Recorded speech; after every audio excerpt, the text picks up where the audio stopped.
여러분은 오늘 교회 오기 전에 기억하셨는지 또 아니면 교회에 와서 주보를 보고 하셨는지 모르겠지만 우리 교회는 지난 2001년부터 매년 11월 마지막 주일에 오늘의 본문을 가지고 똑같은 제목과 똑같은 내용으로 말씀을 전해왔습니다. 그러니까 2001년부터 이 말씀을 들으신 분은 오늘로서 21번째를 듣게 됩니다. 다르게 말하면 그동안 우리는 21년이라는 험한 세월의 나그네 세월을 오직 믿음으로 버텨왔습니다. 작년부터 계속된 코로나 상황으로 모두가 힘든 시간들이었지만 그래도 함께 버티면서 살아온 우리 모두를 축복하는 마음에서 이전 앞뒤 좌우에 있는 분들에게 이렇게 축복의 한마디를 건네시면 좋겠습니다. 제 옆에 함께 계셔주셔서 감사합니다. 우리 앞들 한번 인사를 나눴으면 좋겠습니다. 예. 아직 우리 방사선 치료가 남아있지만 우리 이난희 집사님 건강하게 회복되어 하는 것도 감사하고 박수를 한번 격려했으면 좋겠습니다. 예.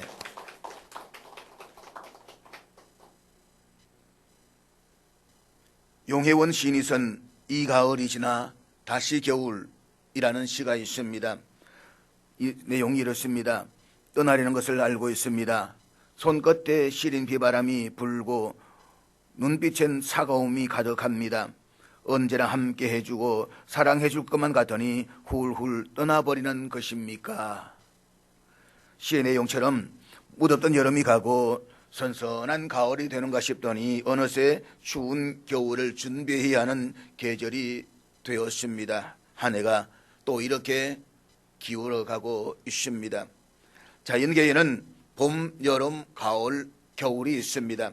이 자연계의 계절은 1년 365일을 단위로 해서 다시 돌아오고 그래서 작년에 보았던 그 봄의 세상을 다시 볼 수가 있습니다. 지금은 거의 떨어진 아름다운 단풍도 내년 가을에는 다시 볼 수 있습니다. 그렇지만 인생은 딱 한 번뿐이기 때문에 지나간 시간을 되돌려서 조금 다른 방법으로 살고 싶다라고 해도 그렇게 할 수가 없습니다. 그저 추억만 할 뿐이지 그때 그 시절로 되돌아갈 수가 없습니다. 그래서 인생을 가리켜서 꼭 한 번 주어졌다라고 해서 일생이라고 말합니다. 한 번밖에 살지 못하는 인생입니다. 지나간 시간을 잡을 수 없고 지나간 사건을 돌이킬 수도 없습니다. 한 번 가버리면 다시는 돌이키지 못합니다. 뒤로 한 발자국도 되돌아갈 수도 없고 오직 앞으로만 뚜벅뚜벅 걸어가야 하는 것이 인생입니다. 사랑하는 여러분, 하나님이 정해놓으신 자연의 겨울이 오고 있습니다. 기온이 영하의 날씨로 변하고 엄동설안에 차가운 겨울이 오고 있습니다. 겨울이 오기 전에 산과 들의 나무들은 겨울을 준비하기 위해서 아름답게 물들였던 잎사귀들을 땅에 다 떨어뜨립니다. 낙엽이 떨어지는 것은 바람 때문에 떨어지는 것이 아닙니다. 날이 추워서 떨어지는 것도 아닙니다. 나무들 스스로 겨울을 맞이하기 위해서 잎을 떨어뜨리는 것입니다. 나는 이 잎을 간직해야 되겠다라고 해서 그 잎을 붙잡고 있는 순간 나무는 겨울에 얼어서 다 죽어버립니다. 그러므로 나무들이 잎사귀를 다 떨어뜨린다는 것은 끝이 아니라 새로운 봄의 향연을 준비하는 시간입니다. 이것은 우리의 인생도 마찬가지입니다. 사도 바울은 인생의 마지막을 결산하는 시간을 오늘 본문에서 겨울이라고 표현하고 있습니다. 그런데 자연의 사계절은 순차적으로 오지만 인생의 계절은 순서가 없습니다. 인생의 겨울은 나이와 상관없이 어느 순간에 질병이나 사고로 갑작스럽게 찾아올 수 있습니다. 따라서 우리는 지금까지의 삶을 정리해보고 남은 생애 동안 한 번밖에 주어지지 않는 인생을 하나님과 사람 앞에서 보다 잘 살기 위한 새로운 마음가짐을 위한 시간을 가져야만 할 것입니다. 오늘 본문 속에서 사도 바울은 로마 감옥에서 두 번째 투옥되어져 있는 상황입니다. 그 당시 상황으로 보아서 그는 이제 멀지 않은 시간에 인생을 마감하게 될 것을 예감하고 있었던 것 같습니다. 현재 나이도 70이 넘어서 노인이지만 그가 병들어서 늙어서 죽어가고 있는 것이 아닙니다. 그와 처한 여러 가지 상황이 아마 내년 봄의 어느 시간인가는 내가 순교하게 될 것이다 라고 순교를 예감하고 있었던 것 같습니다. 그래서 6절에서 그는 이렇게 말합니다. 전제와 같이 내가 벌써 부어지고 나의 떠날 시각이 가까웠도다. 여기서 전제와 같이 부어지고 라고 하는 말은 자신의 생명과 피를 희생의 제물로 드려진다는 말입니다. 그리고 그 때가 가까웠다라고 합니다. 그는 차가운 감옥에서 육체적으로 살을 내는 겨울의 추위의 체감을 느끼면서 인생의 겨울인 죽음이 바로 앞에 있음을 예감하고 있습니다. 삶을 정리해야 하는 그 마지막 순간에 그는 지금 여러 가지를 생각하고 있습니다. 무엇보다 그는 세상을 떠날 날이 가까웠다고 생각하는 그 순간에 사랑하는 믿음의 아들 디모데가 너무 그리워집니다. 한 번 더 그 얼굴이 보고 싶어집니다. 그래서 믿음의 아들이요 동역자인 디모데에게 편지를 씁니다. 너는 어서 속히 내게로 오라. 너는 겨울 전에 어서 오라. 죽음을 앞둔 바울이 디모데에게 왜 이런 부탁을 했겠습니까?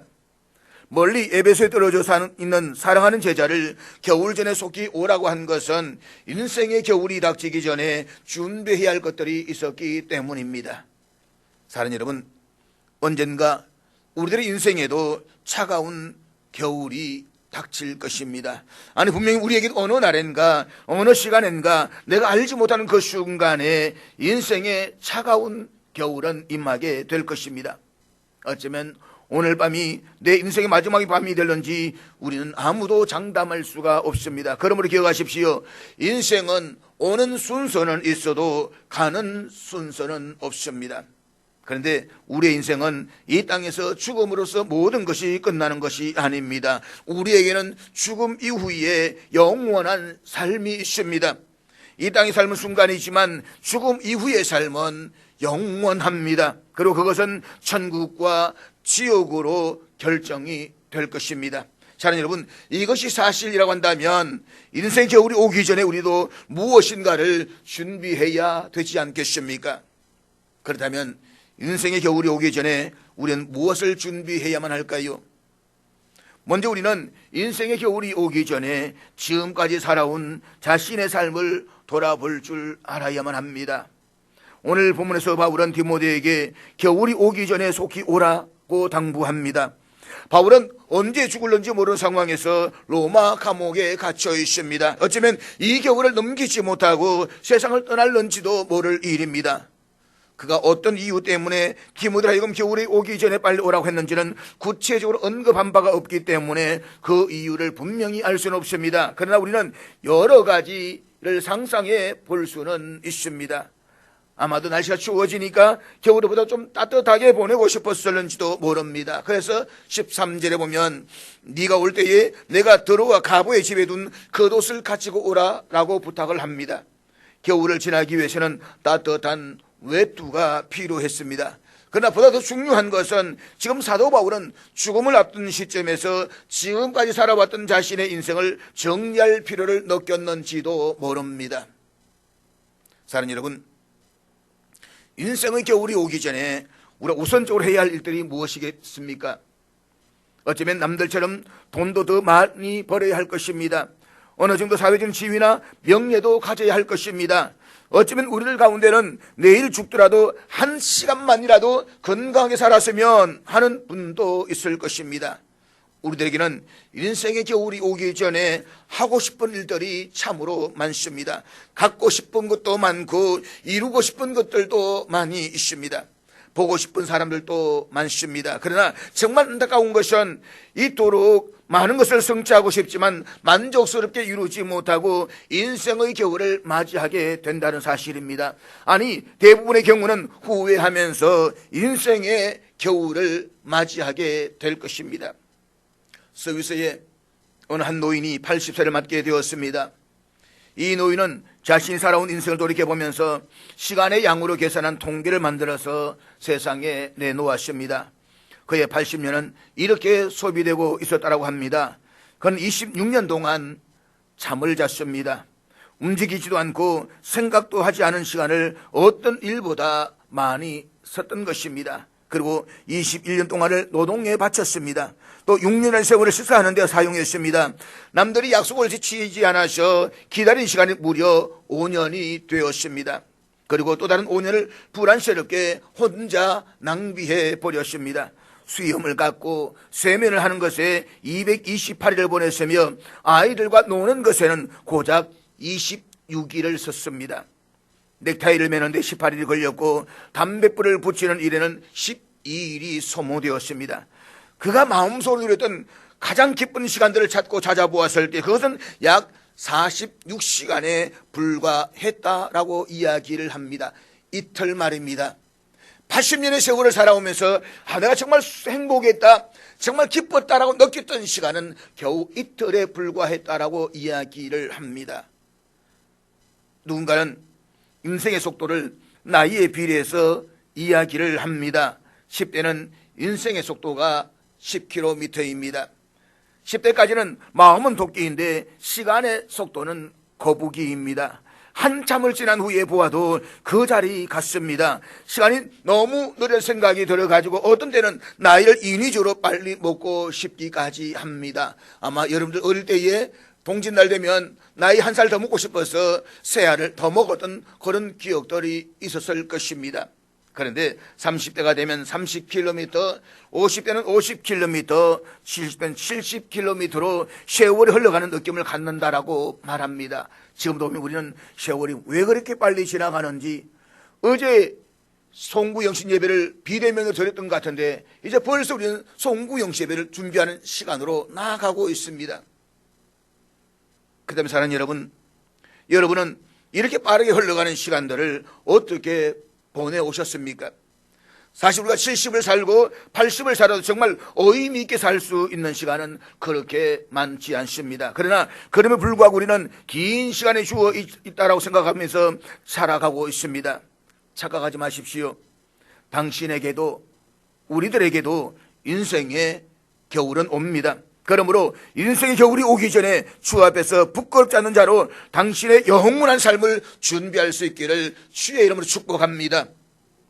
두 번째로 우리 인생의 겨울이 오기 전에 형제와 이웃과의 관계를 돌아볼 줄 알아야만 합니다. 사람은 사회적인 동물입니다. 이 말은 사람은 누구나가 혼자서 살아갈 수가 없다는 말입니다.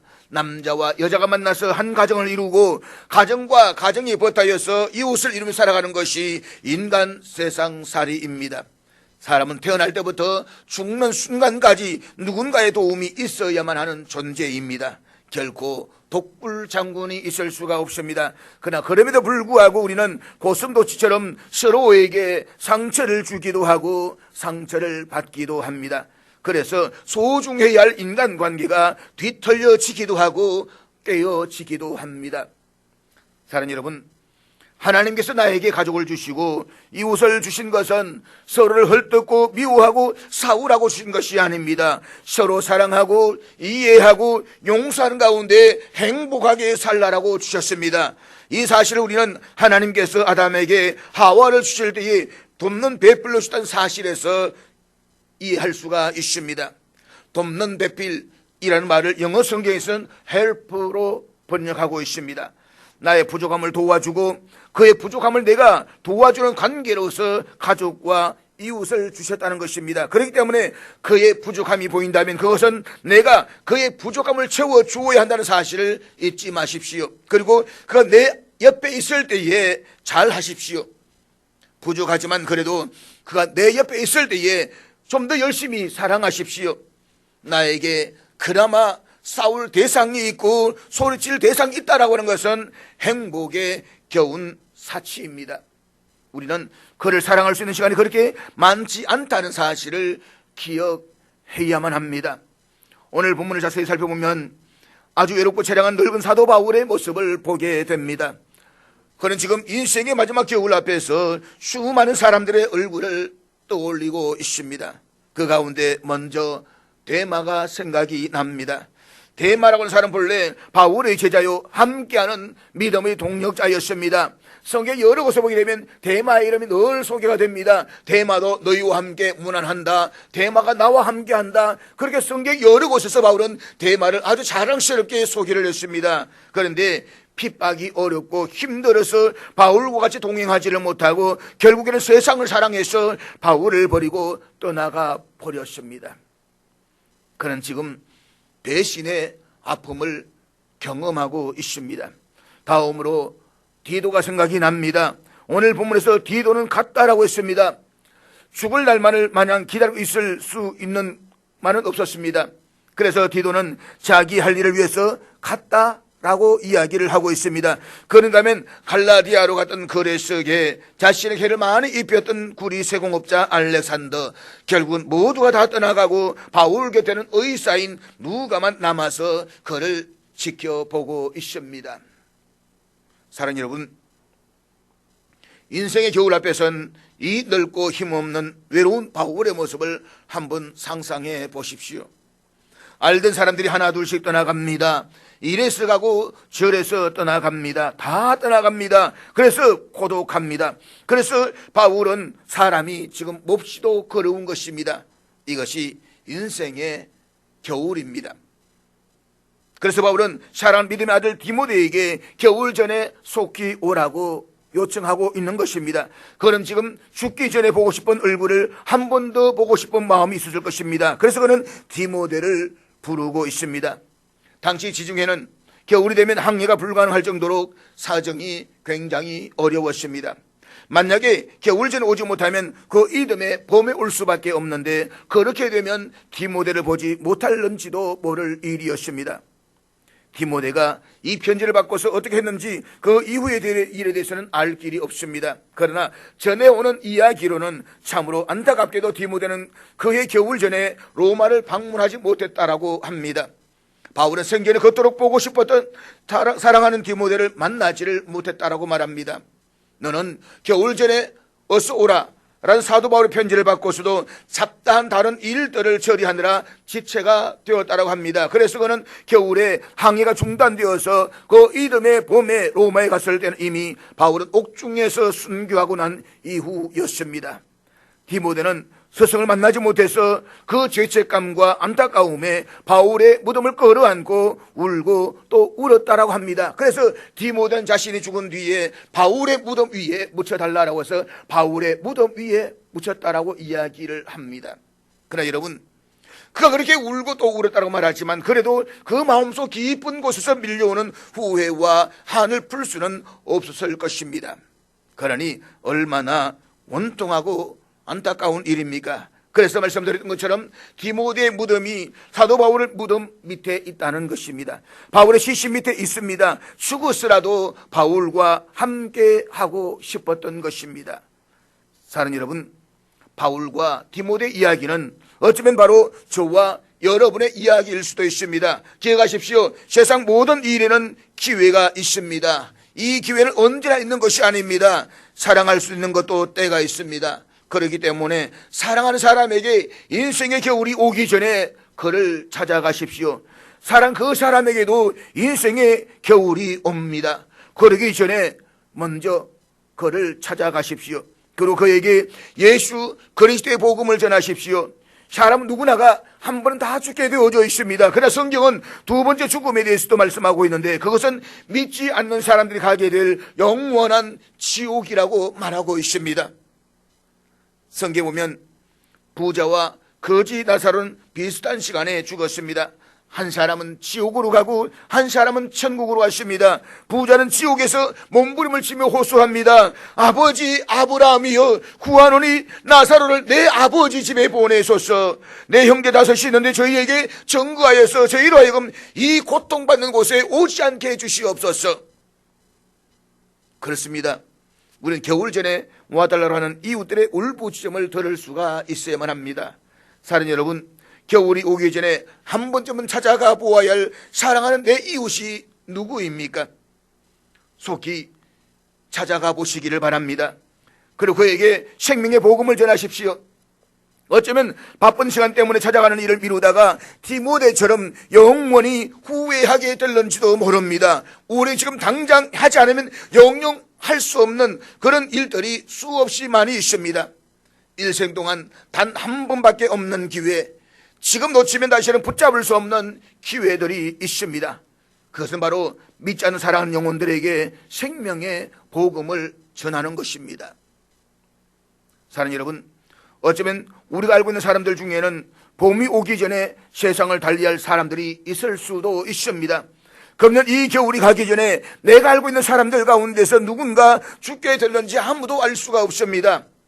우리의 부모님일 수도 있고 친구일 수도 있습니다. 그러나 여러분 생각해 보십시오. 그가 복음을 듣지 못하고 인생을 마감했을 때에 그 영혼의 울부짖음과 고통은 어떻게 할 것입니까? 그러므로 여러분 이 겨울이 다 가기 전에 복음을 들고 그에게 찾아가십시오. 주님께로 인도해야 할 사랑하는 영혼을 위해서 몸부림치면서 전도하십시오. 지옥에서도 내 형제에게 이 무서운 심판의 겨울이 오기 전에 복음을 전해달라고 외치는 그 영혼들의 울부짖음을 결코 외면하지 마십시오. 무엇보다 바울은 지금까지의 언원 관계를 정리하고도 싶었을 것입니다. 그래서 그는 특별히 디모데에 부탁하기를 네가 올 때에 마가를 데리고 오라고 말합니다. 바울과 마가의 관계는 그렇게 해서 좋은 관계가 아니었습니다. 그런데 그 마가를 데리고 오라고 말합니다. 그렇다면 왜 마가를 데리고 오라고 했을까요? 여기서 나오는 마가는 마가 다락방의 주인이고 바나바의 생질입니다. 우리 흔히 말할 때에 마가의 다락방 그 주인의 아들입니다. 부잣집의 아들인 것 같습니다. 이 마가가 바울과 함께 1차 전도 여행을 따라 나섰다가 도저히 너무 힘들어서 포기하고 고향으로 되돌아가 버렸습니다. 이 일로 바울은 마음이 몹시 아팠습니다. 그래서 2차 전도 여행을 할 때에 마가가 찾아와서 함께 동행할 것을 간곡히 부탁했지만 바울은 끝내 허락하지 않았습니다. 결국에는 마가의 일로 동력자여 후원자였던 바나바와 다투고 서로 갈라지게 됩니다. 이런 애물단지 같았던 마가였습니다. 그러나 애물단지 같았던 마가는 후에 열심을 내고 충성을 다해서 주를 위해 헌신합니다. 그리고 그는 베드로의 수제자가 되고 우리가 보는 마가복음의 저자가 됩니다. 이제 사도 바울이 로마 감옥에서 얼마 후에 세상을 떠나게 되는데 가만히 생각하니까 그때 섭섭해하던 마가의 얼굴이 떠오르는 것입니다. 자기는 당연히 해야 할 일을 한 것뿐이지만 그때 마가가 마음이 얼마나 아팠을까. 내가 만나서 저를 위로해 주어야지. 마가야, 그때 마음이 많이 아팠지. 나를 용서해다오. 그 말을 꼭 하고 싶은 것입니다. 이 말을 꼭 하고 가야 되겠다라고 생각을 합니다. 용서하고 사랑하고 화목하고 이것이 마음에 걸립니다. 그래서 마가를 데려오라고 부탁을 하고 있는 것입니다. 그리고 11절에 보니까 마가에 대해서 이렇게 고백합니다. 그가 나의 일에 유익하니라. 지금 바울은 인생의 겨울이 오기 전에 마가에게 과거서로 막혔던 마음을 풀고 화해하기를 원하고 있습니다. 그에게 용기를 북돋아주고 격려하기를 원하고 있습니다. 그래서 그를 데리고 오라고 요청하고 있는 것입니다. 그렇습니다. 사랑하는 여러분, 인생의 겨울이 오기 전에 서로 풀어야 할 것은 풀어야만 합니다. 우리는 남을 비판하고 원망하고 다른 사람에게 허물을 돌리지만 그래서는 안 됩니다. 서로를 좀 더 이해하고 용서하는 마음을 가져야만 합니다. 그러므로 우리 인생의 차가운 겨울이 오기 전에 지금까지 마음 깊은 곳에 쌓여있던 엉머리를 풀어버릴 수 있어야만 합니다. 사람 일평생 살아가면서 서로 화해하고 위로하는 일은 그 어떤 것보다도 중요합니다. 무엇보다 사랑하는 사람에게 말을 곱게 서는 훈련을 하십시오. 그는 얼마든지 수정할 수가 있지만 말은 한 번 뱉어지면 끝입니다. 그렇기 때문에 우리는 항상 4가지의 말을 잘할 수가 있어야만 합니다. 고맙습니다. 감사합니다. 사랑합니다. 잘못했습니다. 사랑하는 여러분, 이 하늘을 살아오면서 마음의 엉머리를 가지고 관계가 무너진 사람이 따라온다면 그에게 찾아가십시오. 그리고 그 깨어진 관계를 회복하십시오. 땅에서 매이면 하늘에서 매일 것이요 땅에서 불면 하늘에서 불 것이라고 말씀을 했습니다. 제단에 예물을 드리다가 어떤 형제가 나에게 원한을 품고 있다는 생각이 나거든 먼저 가서 화해하라고 했습니다. 너희 의가 세계관과 바리새인보다 더 낫지 못하면 결국 천국에 들어가지 못한다라고 했습니다. 그러므로 사랑하는 여러분, 이웃과의 아름다운 관계를 회복하십시오. 관계는 풀라고 주신 것이지 꼬이라고 주신 것이 아닙니다. 인생 겨울이 오기 전에 섭섭했던 땅의 감정을 다 풀어버리시고 하늘을 여는 은혜가 있기를 주의 이름으로 축복합니다. 마지막으로 우리는 인생의 겨울이 오기 전에 주님께로 좀 더 가까이 나아가셔야만 합니다. 다시 말해서 우리의 인생의 겨울이 오기 전에 우리의 믿음이 좀 더 성숙해지자는 말입니다. 어떻습니까? 지난 한 해보다 믿음이 좀 더 성숙해지셨습니까? 검문을 시작할 때보다 지금의 내 믿음이 주님 앞에 좀 더 아름다워지셨습니까? 코로나19를 위해서 2년 가까이 가면서 우리는 많은 것들을 내려놓았습니다. 2년 가까이 가면서 우리는 모든 모임도 중단되었습니다. 예배도 중단되었습니다. 최소한의 예배 속에서 우리는 겨우 신앙의 명맥만을 유지하고 있습니다. 우리 지금 다 교회에 나와서 예배를 드리고 있습니다. 그러나 여러분, 우리가 교회에 나왔다라고 해서 주님께로 왔다라고 말할 수는 없습니다. 하나님은 아십니다. 여러분도 아실 것입니다. 많은 사람들이 하나님을 잃어버리고서도 자신이 늘 하나님과 함께 있는 줄로 착각합니다. 많은 사람들이 평생 하나님을 믿는다고 말하면서도 하나님과 별로 좋지 않은데 자신은 하나님과 사이가 좋은 줄로 착각하고 있습니다. 그러면서도 자신은 주님께서 나를 알아주실 것이며 따라서 구원받고 천국에 갈 것이라고 확신을 하고 있습니다. 그러나 여러분, 우리 주님께서 말씀을 기억하십니까? 나더러 주여 주여 하는 자마다 다 천국에 들어갈 것이 아니요. 사랑하는 여러분, 기억하십시오. 우리가 주님께로 나오는 것에도 기회가 있습니다. 그러나 인생의 겨울이 오기 전에 나오셔야만 합니다. 그렇다면 그 기회가 언제입니까? 지금입니다. 내가 오늘 그의 음성을 듣거든 너희 마음을 완고하게 하지 말라라고 했습니다. 지금은 은혜 주실 때요, 지금은 구원의 날이라고 했습니다. 다친 마음을 여십시오. 주님의 말씀을 마음에 깊이 받아들이십시오. 주님의 말씀에 순종하십시오. 그리고 예수 그리스도를 나의 구주로 영접하십시오. 그래서 하나님의 자녀가 되어서 이 땅에서 하나님의 허락하시는 축복들을 받아 누리십시오. 지금 바로 이 자리에서 말입니다. 이 시간은 여러분의 영원한 운명을 결정하는 시간입니다. 우리 가운데 아직도 온전히 주님께로 나오지 못하는 분이 있다고 한다면 이 시간 온전한 마음으로 주님께 나오시기를 바랍니다. 죄를 온전히 회개하고 주님 앞에 나와서 주님의 참된 제자가 되십시오.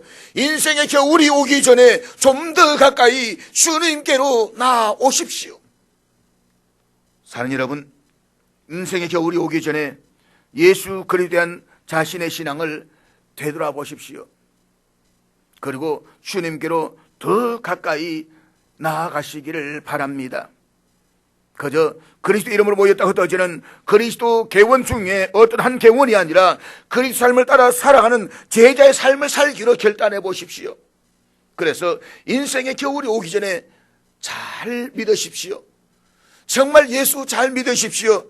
내 인생의 마지막 순간 자락에서 참 잘 믿었다, 주님 감사합니다라고 고백하면서 떠날 수 있는 그 삶의 자락을 좀 만들어 보십시오.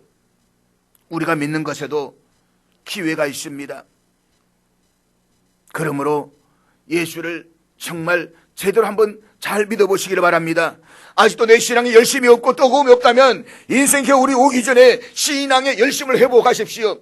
사회가 어떻니, 환경이 어떻니, 그것은 우리의 핑계일 뿐인 것입니다. 정말 중요한 것은 하나님과 나와의 관계의 신앙인 것입니다. 오늘 현대인들의 문제가 무엇입니까? 과거에도 흑사병이 있었습니다. 많은 콜레라로 인해서 사람들이 죽어갔습니다. 그때의 기독교인들은 세상 속에 들어가서 자신의 생명을 바치면서 구원했습니다. 그들을 위해서 헌신했습니다.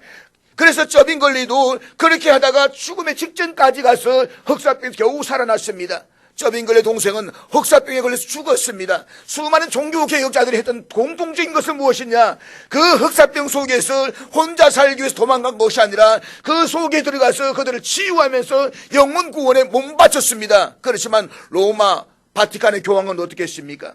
문을 꽁꽁 걸어 잠그고 아무도 들어오지 말라고 모두 다 단절시켰습니다. 자기 혼자 살기 위해서 말입니다. 오늘 우리 어떻습니까? 나 하나 살기 위해서, 우리의 목숨을 건지기 위해서 그 이유 때문에 우리는 너무 신앙을 다 놓아버렸습니다. 너무 나태해졌습니다. 오늘 주님께 우리를 보시면서 우리를 어떻게 바라보실까요? 어떻게 말씀하실까요? 모든 일에는 기회가 있습니다. 그렇기 때문에 인생의 겨울이 오기 전에 우리는 마땅히 해야 할 일을 해야만 합니다. 세월은 빨리 지나갑니다. 우리 가정에도 겨울이 옵니다. 부부간이라고 해도 영원히 같이 사는 것이 아닙니다. 오랜 세월을 같이 살다 보면 서로가 기회한 줄을 모르고 살아가기가 너무나도 쉽습니다. 그래서 등한히 하기가 쉽습니다. 그러나 기억하십시오. 가정에도 겨울이 옵니다. 매일 저녁 시간에 집으로 돌아오던 남편이 어느 순간인가 돌아오지 않을 때가 있습니다. 저녁에 집에 돌아오면 따뜻한 밥을 지어놓고 언제나 반갑게 맞아주던 사랑한 아내 얼굴 대신에 차가운 벽이 당신을 맞아주는 날이 올 것입니다. 그렇기 때문에 서로가 더 귀한 줄을 알고 더 깊이 사랑하시기를 바랍니다.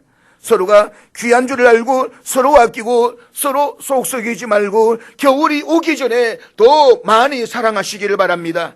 우리가 주님을 위해서 봉사하는 것도 그렇습니다. 우리 언제나 주님을 위해서 봉사할 수 있는 것이 아닙니다. 예배에도 겨울이 옵니다. 언젠가 우리 함께 드렸던 이 예배를 그리워할 수 있는 날이 옵니다. 인생의 겨울이 오면 하고 싶어도 할 수가 없습니다. 겨울 전에 믿음과 소망과 사랑으로 더 열심히 주 앞에서 봉사와 헌신의 삶을 살 수 있기를 주의 이름으로 축복합니다.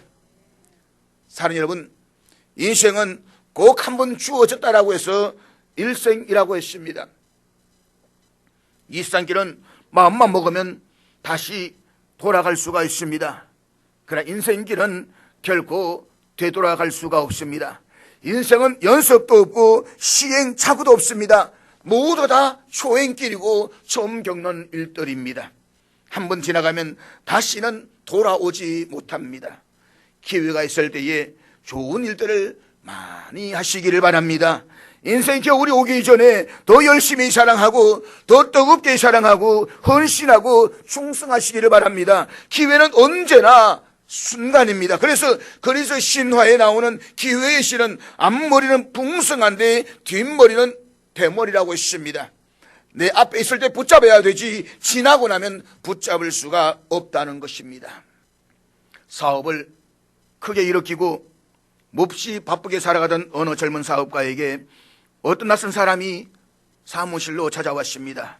그렇게 당신 사업에만 열중할 것이 아니라 주일에는 교회에 나가서 예배를 드리고 이제는 주신 사업으로 이웃이나 하나님을 위한 일도 계획을 좀 하시지요 라고 하더랍니다. 그렇지 않아도 그렇게 생각하고 있다고. 그래, 아직은 젊으니까 좀 나이가 든 후에 지금은 잘 벌릴 때에 돈을 좀 더 벌어놓고 할 생각입니다. 몇 번이고 이 사람은 찾아와서 똑같은 말을 했고 젊은 사업가는 똑같은 대답을 했습니다. 어느 날 한참 결제 서류에 도장을 찍어 내려가는데 이 낯선 사람이 또 찾아왔습니다. 이번이 내가 당신을 찾아오는 마지막이 될런지도 모르겠습니다.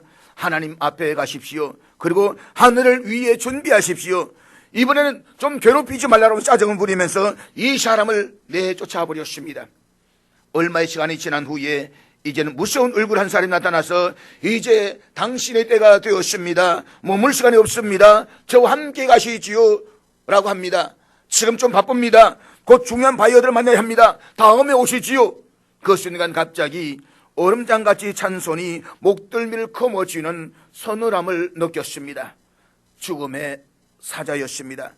이제는 시간을 달라고 애원해도 발부둥쳐도 또 유언을 하게 해달라고 해도 소용이 없었습니다. 사랑하는 여러분, 우리가 원하든 원하지 않든 인생의 겨울은 반드시 찾아옵니다. 그러나 겨울이 오기 전에 자신의 인생을 한번 돌아보십시오. 제가 성경 다음으로 좋아하는 말이 있다고 했지 않습니까? 아름다운 사람은 머문 자리도 아름답습니다. 내가 머물렀던 삶의 자리, 내가 살았던 그 삶의 자리가 아름다워야만 합니다. 우리가 한순간의 삶을 살더라도 가족들과 이웃들에게 부끄럽지 않는 삶을 살아야만 합니다. 그것은 내 자신을 위해서만이 아니라 사랑하는 가족과 나를 아는 모든 사람들을 위해서인 것입니다. 그러므로 우리는 이 땅에서 더 갖고 못 갖고의 문제가 아니라 정말 내 삶의 자락이 마지막이 아름답기 위해서 내가 살았던 마지막 삶의 순간에 세상 사람들 그래도 저 사람은 참 괜찮게 살았다라고, 참 열심히 살았다라고 그 한마디는 남겨두고 가야 되지 않겠습니까? 그래야만 나를 아는 사람들, 내 가족들에게 위로가 은혜가 되지 않겠습니까? 그리고 형제와 이웃과의 관계를 회복하십시오. 무엇보다도 인생의 겨울이 오기 전에 주님 앞으로 한 걸음 더 나아가십시오. 이 땅의 삶을 마치고 이후에서 영원한 천국의 상급을 위해서, 그리고 우리의 자녀들을 위해서 신앙생활을 잘 하십시오. 후손들이 흠모할 만한 믿음의 조상이 되십시오. 마지막 주일이 있듯이 내 인생에도 마지막 날이 있습니다. 아십니까? 우리 헌신과 사역에도 곧 끝날이 있다는 사실을 말입니다. 사랑 여러분, 인생의 겨울이 오기 전에 더 뜨겁게 사랑하십시오. 인생의 겨울이 오기 전에 하나님과 사람들에게 감동을 주는 멋진 일들을 많이 하십시오. 인생의 겨울이 오면 너도 가고 나도 갑니다. 그러므로 진실하고 성실하게 살아가십시다. 비전을 이룬 일에 성실하십시다. 헌신도 건강할 때에, 헌금도 있을 때에 천국에 더 많이 사오십시오. 인생의 겨울은 반드시 옵니다. 하나님 앞에 나를 드리는 일에도 이제는 성실하고 진실하십시오. 사람들 앞에서도 그 초라하고 옹졸한 모습을 던져버리고 넉넉한 마음으로 사랑하고 섬기는 삶을 사십시오. 여러분, 우리 모두는 하나님의 친히 당신의 형상을 따라서 지으시고 택하신 존귀한 사람들입니다. 그러므로 존경받고 존귀함을 받는 사람이 되십시오. 인생의 겨울이 영광스러운 사람은 하나님 앞에서나 사람 앞에서 잘 산 사람입니다.